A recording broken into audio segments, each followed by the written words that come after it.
All right, welcome back to Boring Reviews. Nick here, and I'm bringing you my straight out of the screening reaction to the film Minnal Murali. The full review, spoilers and all, will be coming in a few days, if that much, once Gabe gets a chance to check this out. But I just watched it at home on Netflix, so instead of out of the theater, it's out of the screening room, here for you, no spoilers at all. Please don't forget to like and subscribe. And this film stars Tovino Thomas, it stars Garu Samasundram, and it also is directed by Basil Joseph.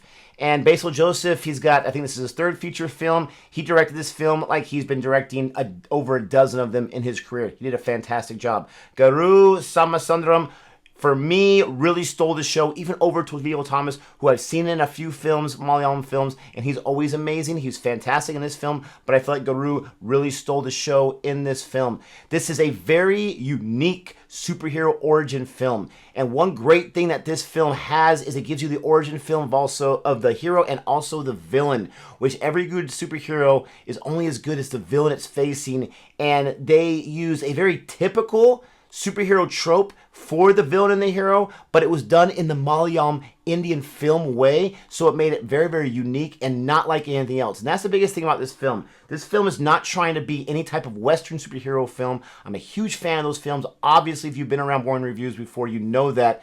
But this is not trying to be any other film. This has references to American superheroes for some jokes and also for some plot devices like Superman, Spider-Man, and Batman. But this is not trying to be any of those things, not trying to copy any of those origin film plot tropes, and I really appreciate it. My biggest complaint was that it was just a little slow in the middle, but as you watch it when it gets to the end, for me, I kind of forgave some of that slowness, even though some of it I felt like a little bit of long of a runtime on this one. Maybe cut off 10-15 minutes and you get it really, really sharp and crisp, and you take away some of that slow parts in the middle.